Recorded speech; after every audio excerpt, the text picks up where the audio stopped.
I'm Amber Mitchell. I'm 28, a full-time graphic designer living in a small one-bedroom apartment just outside Boston. I pay my own bills, cook my own meals, and drive a 10-year-old Honda that rattles whenever I hit 50. My younger sister, Heather, is 23.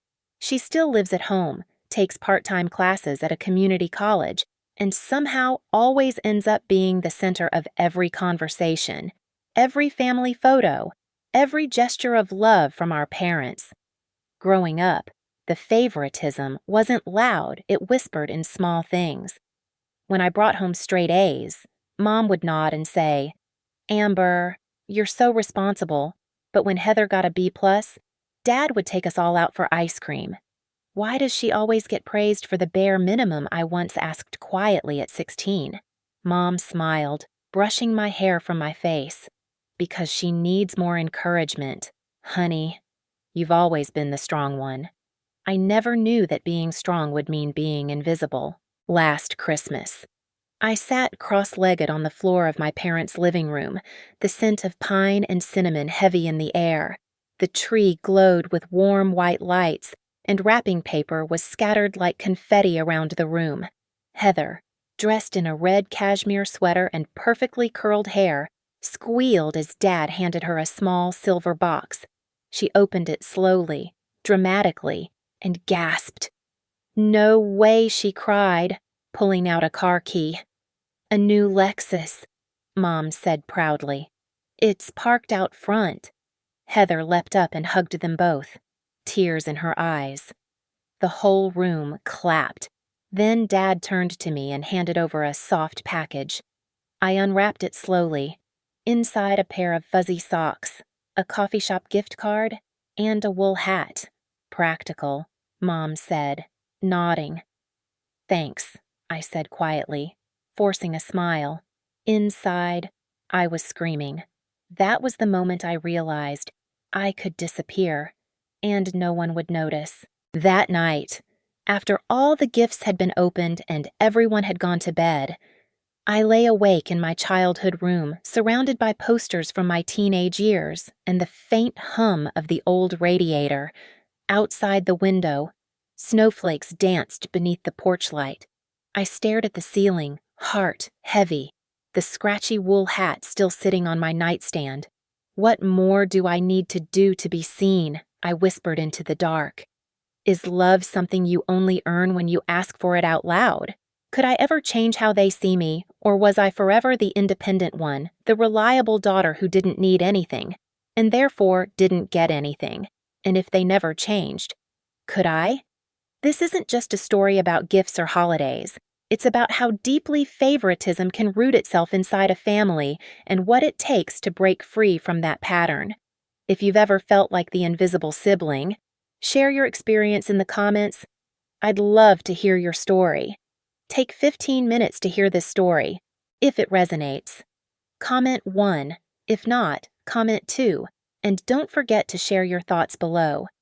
The snow outside reminded me of so many winter nights growing up, nights when the house was warm, but I felt cold inside. I was in 7th grade when I first noticed the pattern. Heather was struggling in math. Mom hired a private tutor for her, 3 times a week. "She just learns differently," she explained as the tutor's voice echoed down the hallway. At the same time, I was spending hours alone in my room, solving equations from my algebra book. No help, no hint. When I brought home a 97% on my final, Mom nodded. "Good job." "Honey, when Heather got a 76% with tutoring, Dad gave her a high five."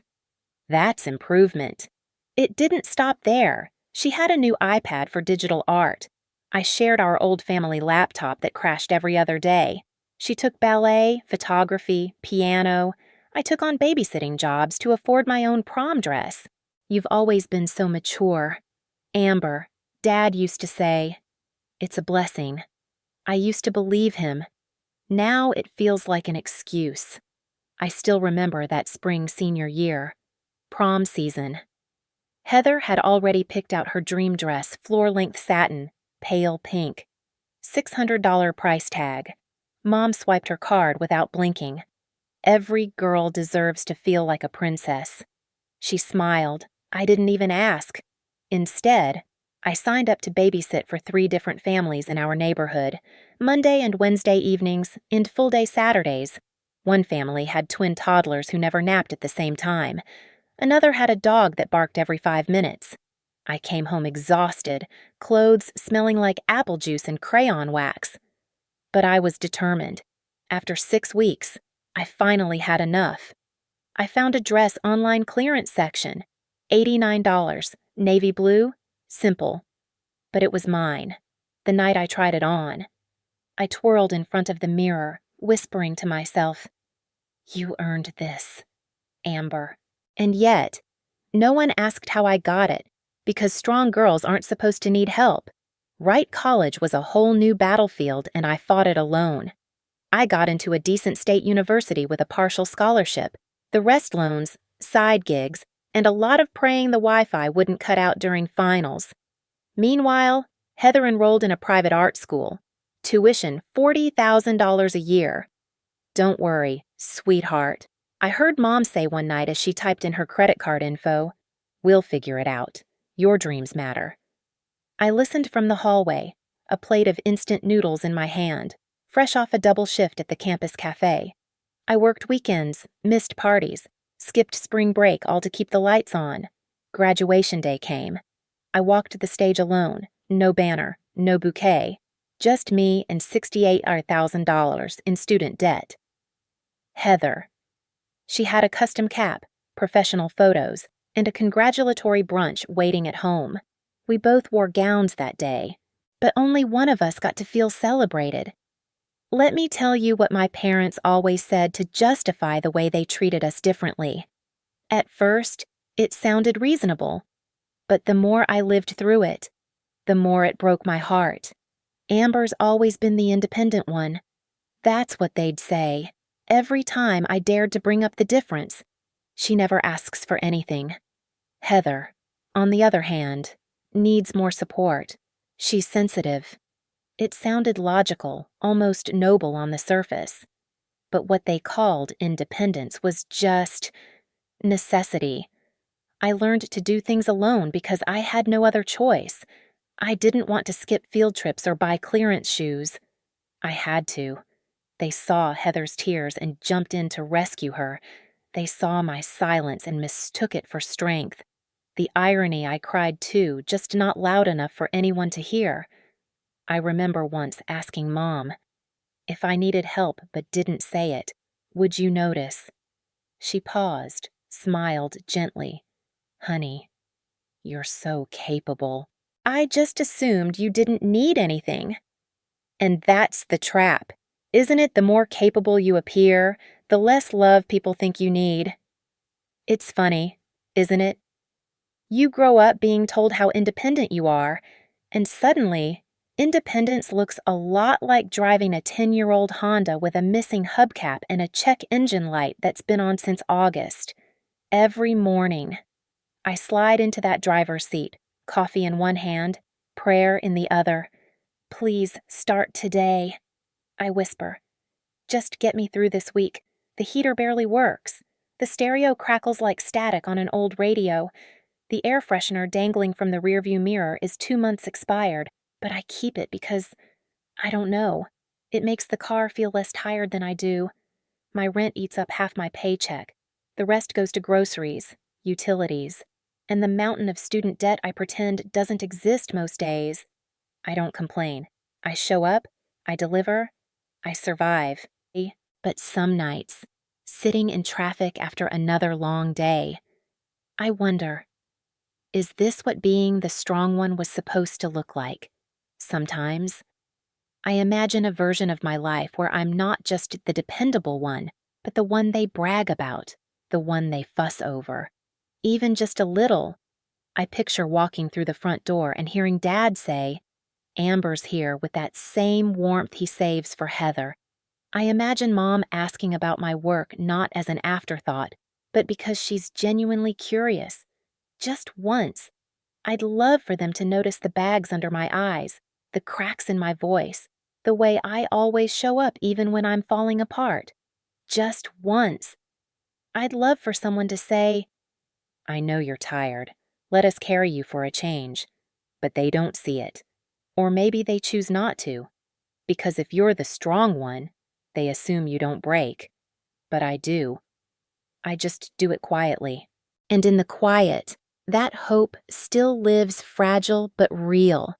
The hope that one day, being the reliable daughter might finally feel like enough. The first snow had just settled on the sidewalks when I walked into the corner convenience store near my apartment. The bell above the door chimed softly, and the warmth inside made my glasses fog. I wasn't there for groceries. I was there for something small, symbolic. I made my way to the counter and pointed to the glass case. One of those $10 holiday scratchers, please. The clerk, mid-60s, red Santa hat slipping sideways, smiled and slid one out. Feeling lucky, he asked. I gave a small laugh. Not really. But, I figured, it's tradition. Every year since college, I've gifted my parents a lottery ticket. They used to joke. Maybe this is the year we retire early. I used to laugh with them. This year I didn't laugh. This year, the ticket wasn't a joke. It was hope. Small, quiet hope. The kind that fits in a red envelope and says, "See me. Just once. See me." It was Christmas Eve. I pulled into my parents' driveway just as the sun dipped below the tree line. The snow had stopped, leaving everything covered in soft, white stillness. Their house glowed with warm yellow lights, a giant inflatable Santa waving stiffly on the lawn. I stepped out of my old Honda, the engine clicking as it cooled, and grabbed the carefully wrapped gifts from the back seat. Before I could even knock, the front door flew open. "Amber, great, you're early." Mom beamed from the doorway, apron already dusted with flour. "Come help me with the pies." "No, how was the drive?" "No, we missed you. Just straight to the task list." I forced a smile. Of course, inside, the house smelled like cinnamon and roasted turkey. Familiar, cozy, and somehow hollow. As I tied an apron around my waist, I caught my reflection in the kitchen window, tired eyes. Wind-blown hair, arms full of things for other people. I was home, and already disappearing. By the time I had set the pies in the oven and wiped my hands clean, the living room had filled with extended family. Aunt Lisa sat perched on the couch with her usual glass of wine. Uncle Greg was half watching football, and my cousin Taylor was scrolling through her phone like it was a full-time job. From the kitchen, I heard the conversation shift. "Whose car is that in the driveway?" Uncle Greg asked, loud enough for everyone to hear. "Oh, you mean the one that looks like it's been through 4 winters without a coat," Lisa chimed in, chuckling. "That's Amber's," Mom said casually, not even pausing to glance my way. "She's still driving that old Honda." I stepped into the room just in time to catch the tail end of the laughter. "Well," Greg smirked, "at least it made it here in one piece." I smiled faintly. Barely. But inside, I was shrinking. No one asked why I still drove that car. No one asked what it cost to keep it alive. They just saw the rust and laughed. The front door burst open in a flurry of snow and perfume. "I'm here!" Heather's voice sang through the house like the entrance of a Broadway lead. Everyone turned. She stood framed in the doorway, cheeks flushed from the cold, bags from high-end boutiques hanging from each arm. Her red wool coat looked brand new. So did the designer boots peeking out from underneath. Mom rushed over like she'd been waiting at the window for hours. "Oh, sweetheart, look at you, what a vision," she gushed, helping Heather unload her bags. Dad appeared behind her with a grin. There's my Christmas angel I watched from the kitchen doorway, apron still dusted with flour, hands slightly trembling. "You brought dessert," Mom cooed, spotting the Magnolia Bakery logo on one of the bags. "Of course." Heather beamed. "I couldn't just show up empty-handed." No one noticed the photo calendar I'd spent hours making. No one commented on the jewelry I'd crafted. but a box of overpriced cupcakes that was enough to earn applause. Dinner was served beneath the soft glow of the chandelier, the table crowded with turkey, cranberry sauce, and laughter. Heather sat at the head of the conversation, animatedly describing her wild semester and upcoming New Year's plans in Aspen. Oh my gosh! And then Madison totally forgot her passport at the airport. She laughed, flicking her hair back. It was such a disaster everyone laughed with her, even Uncle Bill, who normally didn't crack a smile until dessert. She's just so full of life, Aunt Lisa gushed. Always something exciting going on. Dad raised his glass. To Heather, may the new year be as adventurous as she is. I watched from the far end of the table, cutting my food in silence. No one asked how my week had been. No one noticed I'd brought a homemade pie. No one seemed to care that I was even there. Heather sparkled, and I dimmed. I cleared my throat gently, trying to insert myself into the swirling conversation. Actually, I began, we just wrapped a campaign at my firm. It was for a sustainable packaging brand, and I got to lead the whole visual direction. Oh, that reminds me. Aunt Lisa cut in, turning to Heather. Didn't you say you were thinking of taking an art class next semester? Heather lit up. Yes, I've always been drawn to design, and seeing Amber's stuff makes it look so fun. She's got the eye for it, Mom added quickly. Her professor said her final project was gallery-worthy. The topic was gone, hijacked, twisted. No one asked more about my campaign, about the months I'd spent building it, about the client who had called my work inspired. I stared down at my plate, pushing food around with my fork. It wasn't just being interrupted. It was how easily they forgot I had spoken at all, as dessert plates were passed around. Heather sighed dramatically and poked at her pie. I'm seriously thinking of dropping economics, she said, tone whiny. It's just so boring. And the professor talks like he's from the 1800s. Dad leaned back in his chair. Maybe you should lighten your course load next semester. No point burning yourself out. Mom nodded quickly. We've been talking about it. Maybe just focus on your creative classes for now. I blinked. When I had struggled with statistics during my sophomore year, Dad's only response had been, That's college. Amber, figure it out. When I had cried at Tua, over a research paper, Mom had left tea outside my door, no words. No help, just a silent gesture. Heather gets flexibility, concern, understanding. I got resilience, forged alone. I pushed my plate away gently, suddenly not so hungry anymore. The living room glowed with fairy lights, soft instrumental carols filling the space as everyone gathered for our family's tradition Christmas Eve gift exchange. Dad took his usual post by the tree, donning a red Santa hat that Heather had bought him years ago.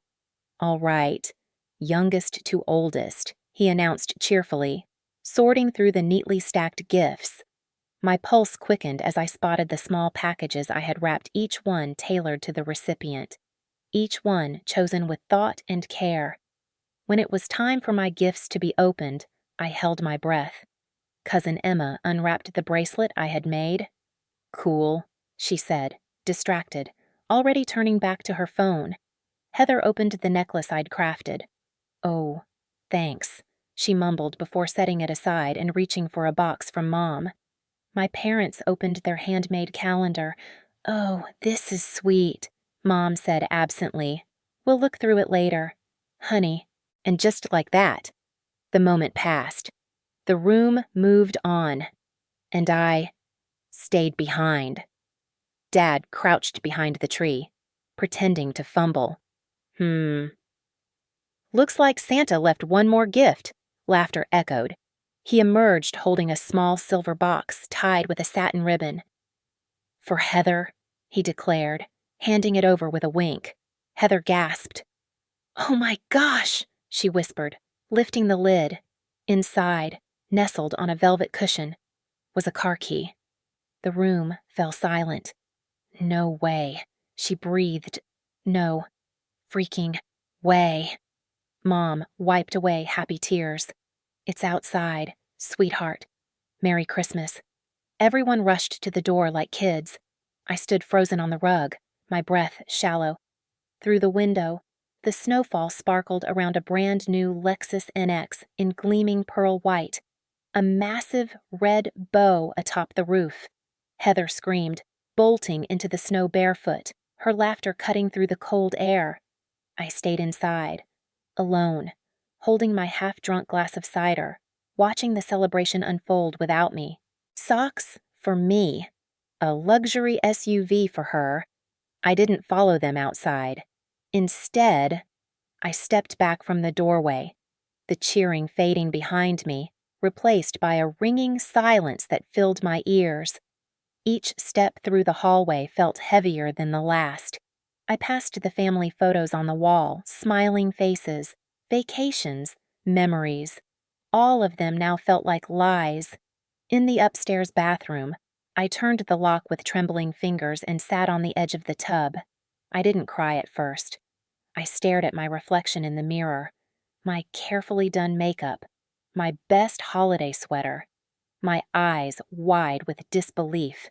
Then it hit me, the weight of all the years. All the "you're so independent," all the gifts I never received, the praise I never heard. Alexis. For her. Socks.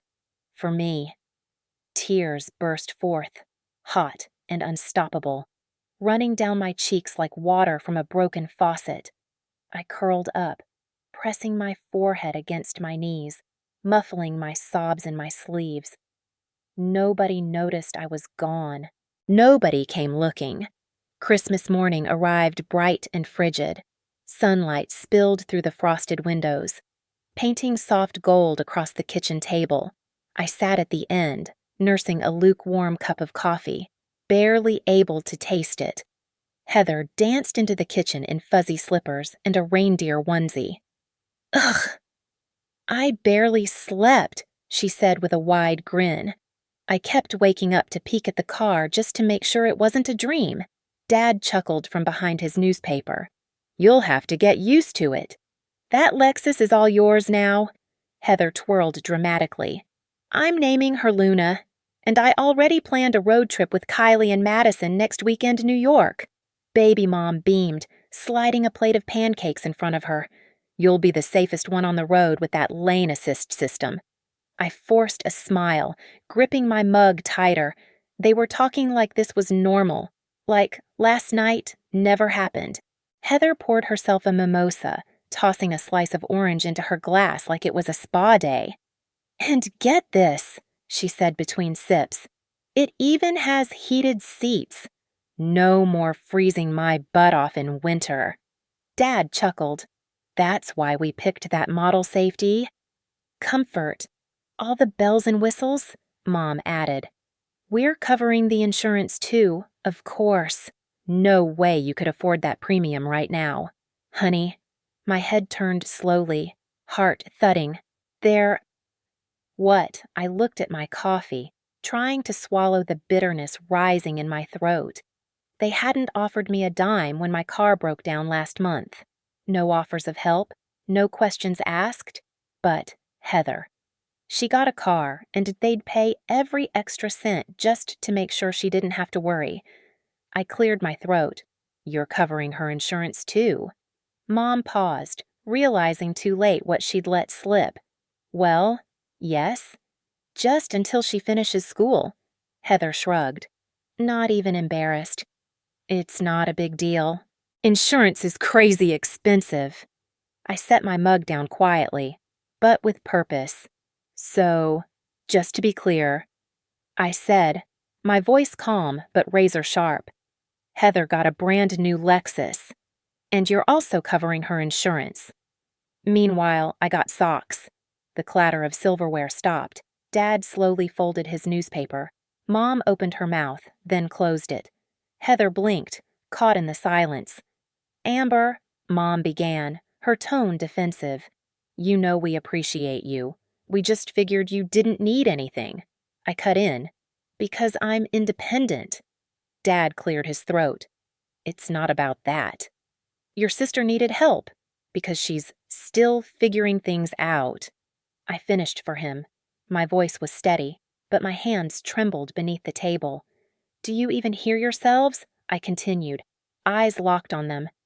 "You rewarded Heather with a luxury car, and I got a pair of socks and a $25 gift card after paying my own way through life without asking for anything." Dad finally spoke, his voice low but firm. "Amber, you've always been the strong one, the independent one. You never asked for help. We thought you didn't need it." Mom nodded beside him, her eyes beginning to glisten, and Heather's always had a harder time adjusting. She's more sensitive. She struggles more. We just wanted to support her the best we could. My laugh was short, hollow. "So let me get this straight," I said, arms crossed, "because I've handled everything on my own. I get less. And because Heather struggles often, because she doesn't try, she gets rewarded." "That's not fair," Mom protested, her voice tight. "You make it sound like we don't care about you." "I think you care," I replied, my voice sharper now, but not enough to see the difference between fairness and favoritism. The room fell into a thick, suffocating silence. I leaned forward slightly, eyes fixed on them both. "You know what I think this car really is?" I asked, voice calm but loaded. "It's not a reward. It's a bribe." Dad's brows furrowed. "That's ridiculous."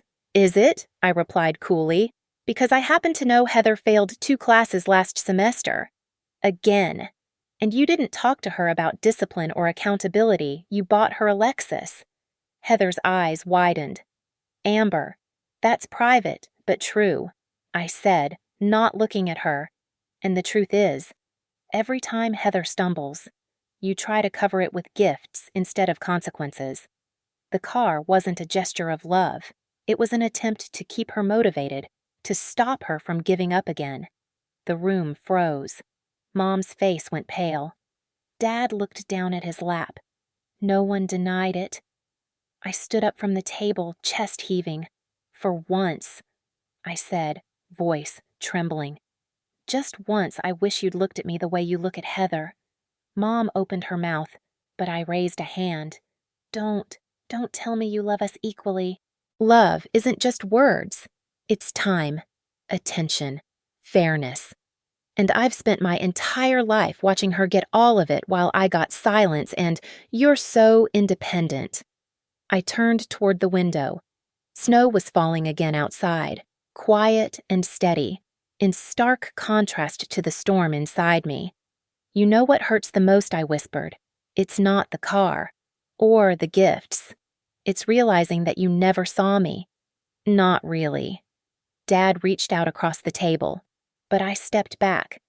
"You always assumed I was okay because I never cried, never begged, but I was screaming on the inside for years." I walked upstairs without saying another word. The walls of my childhood home blurring through tears I refused to let fall. Every step felt heavier, but each one pulled me closer to freedom. I stuffed my clothes into my overnight bag, barely folding anything. The framed photo on the dresser, me and Heather as kids, caught my eye. And for a brief second, I hesitated. Then I turned it face down. Back downstairs, I grabbed my coat and keys.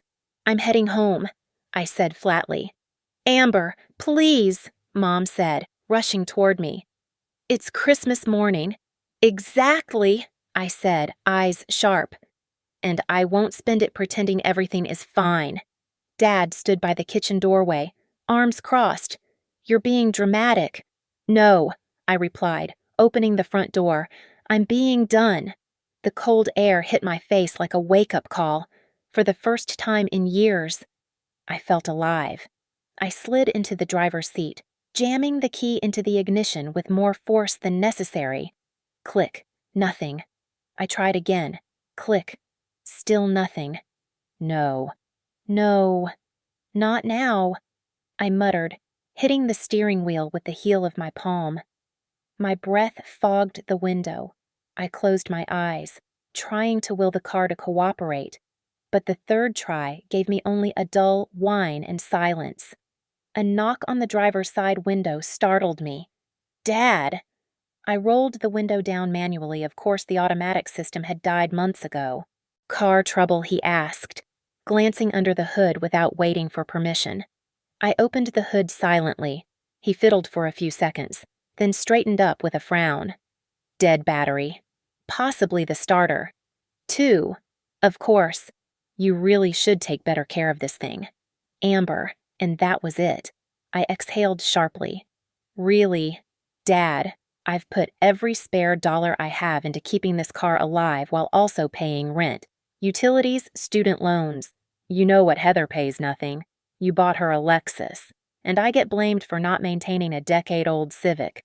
I slumped back in the driver's seat, the cold leather pressing against my coat as if mocking me. My chest was tight, my hands shaking not from the freezing air, but from everything that had just spilled out of me. And then I remembered it. The lottery ticket, still tucked in the small zippered pocket of my purse. I pulled it out, its shiny red and gold edges catching the dim morning light like it had been waiting for this moment all along.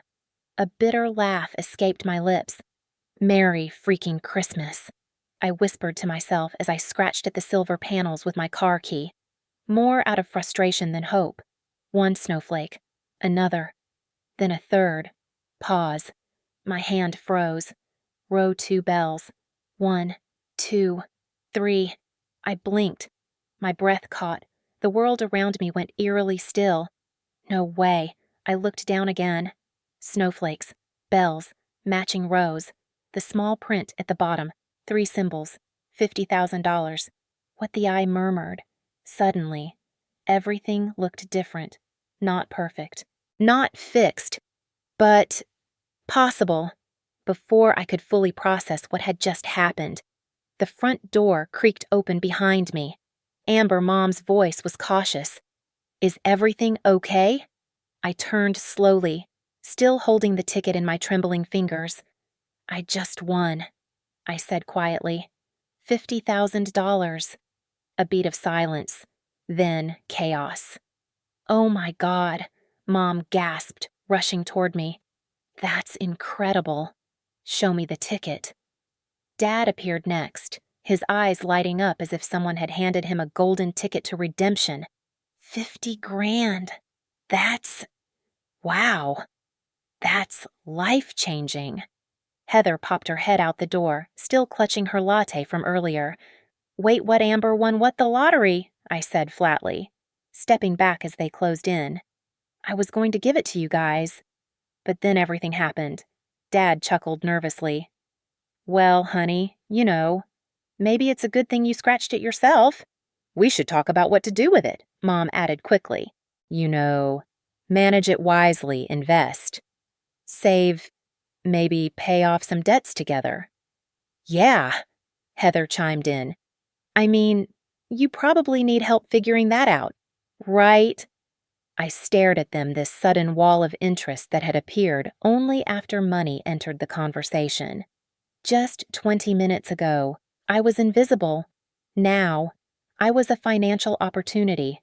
I didn't answer their suggestions. I didn't nod or smile or say I'd think about it. Instead, I pulled out my phone and opened the rideshare app with quiet, deliberate movements. Amber Mom asked cautiously. Where are you going home? I said, without looking up. Alone. Dad stepped forward, confused. You can stay. We can talk more about no. I cut in, my voice calm but resolute. We've talked enough. Within minutes, a silver Toyota Camry pulled into the driveway. The driver, a woman named Marlene, gave me a warm nod as I approached. I'm ready, I told her. Behind me, my mom called out again. Amber, wait. Don't you want us to help you with the money? I paused at the car door, turned just enough to meet her eyes. No, I said softly. What I need now is space and self-respect, not advice, not guilt, and definitely not control. I slid into the back seat, closed the door, and let out a long breath. As we pulled away, I didn't look back. 3 days after Christmas, I walked into the used car dealership with my shoulders back and a calm determination in my step. The place smelled like coffee, rubber, and something faintly metallic strangely comforting. A woman named Linda greeted me with a warm, no-nonsense smile. She looked like someone who'd seen her fair share of sob stories and wasn't about to pressure anyone into a bad deal. "I'm looking for something practical," I told her, my voice steady. "Reliable. Safe. Nothing flashy." Linda raised an eyebrow and grinned. "I like you already." She led me to a 3-year-old Honda Accord Silver, clean interior, low mileage. I slid into the driver's seat, hands resting on the wheel, the familiar emblem gleaming under the sunlight. It felt right. "This one's boring," Linda said, "but bulletproof. Perfect." I smiled. That afternoon, I signed the papers. No co-signer, no borrowed money, no asking permission. Just me finally choosing something for myself. Back home that evening, I brewed a cup of chamomile tea, turned off my phone, and sat at my kitchen table with a legal pad and pen. No more guesswork. No more maybe next month. I pulled up my loan statements, thousands of dollars still hanging over my head like a shadow from college. With a few careful calculations, I allocated $15,000 of my winnings to knock out the biggest chunk of my student debt. Clicking Submit Payment felt like exhaling after holding my breath for years. Then I opened a new savings account just for emergencies. I transferred $5,000 in and labeled it Freedom Fund. Just seeing that title brought a tear to my eye. No more holding my breath every time the car made a strange sound. No more panicking when rent and groceries hit the same paycheck. I had space now, space to breathe, space to think, and for the first time in a long time, space to hope. With the biggest financial burdens lifted, I turned my attention to the space I called home. My apartment had always been functional clean, organized, but undeniably bare. The couch sagged in the middle. My dining table wobbled if you leaned too hard. The curtains, hand-me-downs from a college roommate. I took a deep breath and opened my laptop, not to splurge, but to invest in comfort, in dignity. Over the next week, I chose each new item with care: a firm but cozy gray sofa, a solid oak dining set that didn't tremble when touched, soft cream curtains that let in just enough morning light. I added a plush rug in a warm rust tone, the kind that made the room feel less like a rental and more like a sanctuary. When everything arrived and was in place, I lit a cinnamon-scented candle, sank into my new couch, and whispered to myself, "This is yours, all of it." And for once, I truly believed it. Barely a day had passed since the last piece of furniture arrived when my phone buzzed again. "Hey, sweetheart, just checking in. How's the apartment? Need help picking curtains? Call us. Amber. We're worried. So, have you decided what to do with the rest of the money yet?" The messages came in waves, first casual, then concerned, then strategic. Heather chimed in, too. "I was thinking maybe you could help with my car insurance just this once. I mean, it's kind of a family thing now." Each message was another thread, trying to pull me back into a web I'd just escaped. I sat on my new sofa, fingers hovering over the screen. I could feel the urge to explain, to defend myself, to be the good daughter again. But instead, I locked the screen, because I finally saw it clearly. Their sudden interest wasn't about me. It was about what I had. And for the first time, I chose silence as a boundary. It was a quiet Sunday morning when the doorbell rang. I wasn't expecting anyone. My groceries had been delivered, and I hadn't made plans with Jasmine or Ryan.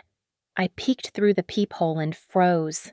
Mom, Dad, standing side by side in the hallway, bundled in coats and looking hesitant, awkward, even.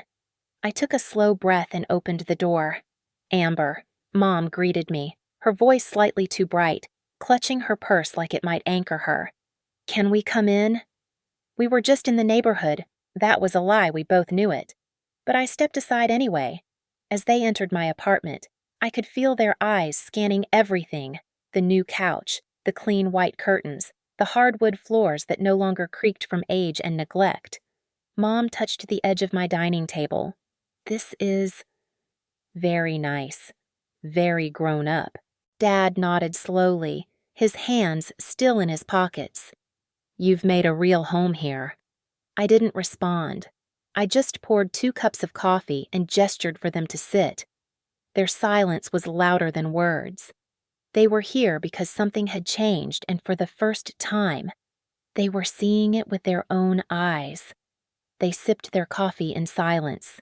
I waited.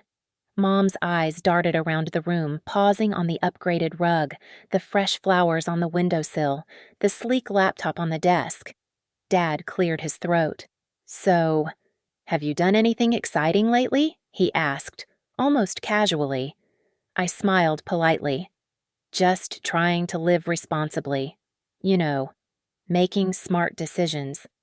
The silence returned like a thick fog. Finally.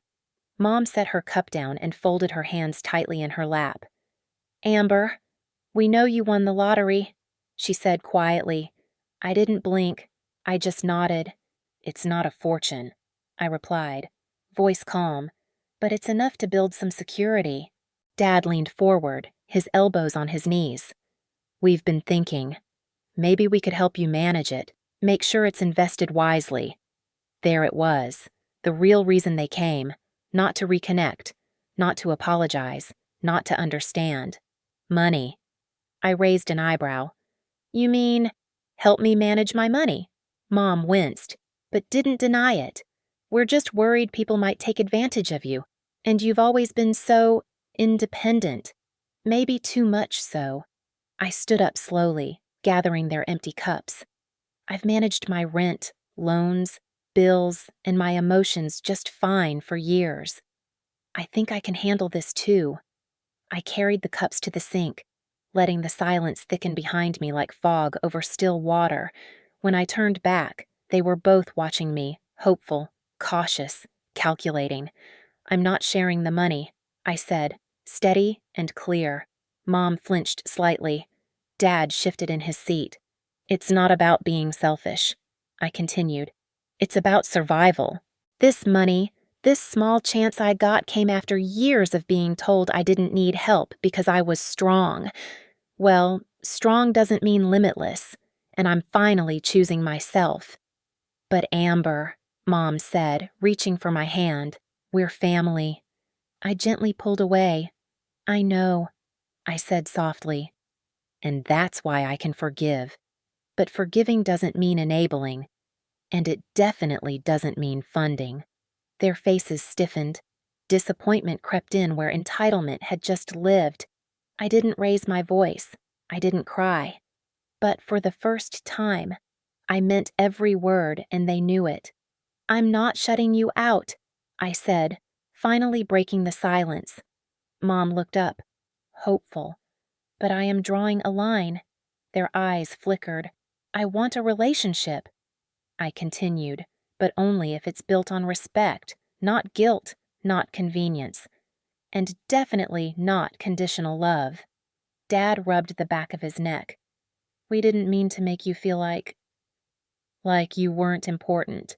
"You didn't have to mean it," I said quietly. "You just had to act like it." Mom's shoulders dropped. "I'm not Heather," I added, not with bitterness, but with clarity. And I never wanted to be. I just wanted to matter in a way that wasn't tied to how much I could endure or how little I asked for. I paused, then looked each of them in the eye. "So if you want to be in my life, really be in it, it has to be mutual. It has to be honest, and it has to be fair." The room went still. I wasn't begging for space anymore. I was claiming it. The silence cracked like ice under pressure. Mom's smile disappeared, her lips tightening. Dad stood up abruptly, pacing a short line across my living room. "So this is what it's come to," he snapped. "You win some money, and now suddenly we're the villains. I never said that." I replied evenly. "I just said I'm done being treated like I don't matter unless you need something." Heather stormed in from the hallway, arms folded. "Unbelievable. You've always had a chip on your shoulder. You act like the whole world owes you just because you didn't get a stupid new car." I turned to her slowly. "It was never about the car. Heather, it was about never being seen, never being heard." "Well, maybe you should have spoken up sooner," she shot back. "Maybe I should have," I said softly. "But I'm speaking now." Dad scoffed and grabbed his coat. "You know, we came here because we cared." "No," I said, voice low but steady. "You came here because I finally had something you wanted." They stood in the doorway, frozen in disbelief, no longer sure who I was, and honestly, neither was I. But for the first time, I liked her. 6 months passed like the turning of pages in a book I'd finally started writing for myself. I didn't block their numbers. I didn't burn bridges. But I also didn't bend. Every few weeks, a message would come through. Mom checking in with a "just wondering how you are." Dad forwarding an article about investing. Heather sending the occasional meme, pretending nothing had ever happened. Sometimes I replied with a simple "thanks." Sometimes I didn't reply at all. And for the first time in my life, the silence wasn't awkward. It was peaceful. I no longer needed to explain myself. No longer felt guilty for keeping my distance. I wasn't punishing them. I was protecting me. My world had become smaller, quieter, but more honest. My boundaries weren't walls. They were windows, letting in light only where I chose. By April, things began to shift in ways I hadn't expected but deeply welcomed. At work, I was promoted to lead designer on a major branding project. My boss pulled me aside after a client meeting and said, "You've really stepped into yourself lately. Keep going." I smiled, not because I needed the validation, but because I knew it was true. I also started saying yes more. To after-work dinners, to weekend hikes, to community art nights I used to be too tired or too guarded to attend. And then there was Marcus. We met at a bookshop downtown, both reaching for the same copy of the Midnight Library. He smiled first. I didn't pull away. He was kind, patient, curious without prying, and most importantly, he never made me feel like I had to shrink to be loved. One night, as we watched the city lights from his apartment balcony, he asked, "How did you get so good at starting over?" I looked at him and said, "Because I had to learn what it means to choose myself and keep choosing myself, even when it's hard." It didn't happen all at once. But one morning, as I stood in my tiny kitchen pouring coffee into my favorite chipped mug, I felt something had shifted. I didn't need to check my phone for messages from Mom. I didn't replay old conversations in my head, wondering what I should have said differently. I didn't crave their approval like oxygen, because I had finally given myself something better: permission. Permission to take up space, to fail, to succeed, to speak, to be silent, to love and be loved without needing to earn it through sacrifice. I used to think being invisible in my family meant I was broken, that I needed to work harder, prove more, stay quiet to keep the peace. Now I know better. I wasn't invisible, they just weren't ready to see me, and that's no longer my burden to carry. It arrived in a plain white envelope with familiar handwriting. No return address, just my name. I stared at it for a long moment before sliding a finger under the flap. Inside was a single folded sheet of lined paper, my mother's handwriting, delicate and a little shaky. "Amber, we've spent the past few months reflecting on everything you said and everything we failed to say. You were right. We did treat you differently. We thought we were protecting Heather, but in doing so, we left you alone. We're not asking for money. We're asking for a chance to know you not the version we projected, but the woman you've become. If you're willing. Love, Mom and Dad." I read it twice. Then a third time, not to find the hidden angle, not to dissect the tone, just to feel it. It wasn't a perfect letter, but it was honest, and it didn't beg, it invited. And for the first time in years, I didn't feel like a daughter fighting to be heard.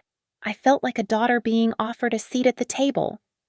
2 weeks after the letter, my phone lit up with a message from Heather. "Hey, do you have a minute?" I hesitated, then replied, "Sure." She called right away. No preamble, no small talk. I maxed out my credit card. She blurted, "And I might lose my scholarship if I fail one more class." Silence. "I'm not asking for money," she added quickly. I don't know how you do it. Budgeting, staying on top of things, not freaking out." For a moment, I didn't recognize her voice. It was raw, unpolished, real. So I said what I wished someone had once said to me. "You're not a failure, Heather. But this is the part where you have to show up for yourself." She exhaled like she'd been holding her breath for years. "Can you teach me?" she asked. I smiled into the quiet. "Yeah, I can." And just like that, for the first time, she didn't look at me as the bitter older sister. She looked at me as a guide.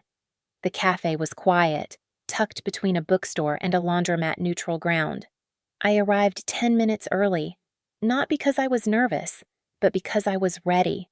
I chose a seat by the window, ordered chamomile tea, and watched the sunlight scatter across the table like soft gold. My hands were still, my breath even. When the door opened, I saw them Mom, Dad, and Heather walking in together. There was a stiffness in their shoulders, a cautious energy, like people stepping onto unfamiliar terrain.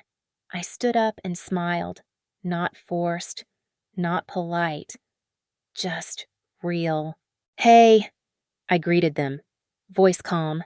Mom's eyes softened. "You look happy." "I am," I replied. Heather pulled out a chair beside me, her movements quieter than I remembered. We sat. No tension, no scripts, just the space between what was and what might be. And for the first time, I didn't feel like I had to prove anything. I had already arrived. As the afternoon light spilled across our table, I found myself listening more than speaking. Heather shared stories about her new study habits. Dad apologized, haltingly, for all the years he hadn't understood me. Mom teared up when I laughed at something without forcing it, and through it all, I felt whole. Not because they had changed completely, not because everything was fixed, but because I no longer needed them to define me. For the first time in my life, I realized that healing didn't always mean reconciliation. It meant peace. Peace with myself, with my choices, with the road I had walked alone and the strength I had found there. I didn't walk away with millions, but I walked away with clarity, with boundaries, with love that no longer begged to be noticed. And sometimes that's the richest kind of wealth. Looking back, I don't regret the heartbreak, because it taught me something most people spend a lifetime avoiding, that love without respect is not love. That family, without fairness, becomes a burden. And that choosing yourself isn't selfish, it's survival. Setting boundaries was never about shutting people out. It was about letting the right version of them in. It was about telling myself I matter even if no one claps for me. And maybe the biggest lesson of all, you can forgive without forgetting. You can care without surrendering. You can walk away without slamming the door, just close it gently and breathe. Now, it's your turn. Have you ever felt invisible in your own family? What boundaries have you had to create to finally breathe? Drop your story in the comments. I'll be reading every single one. Let's heal together, one truth at a time.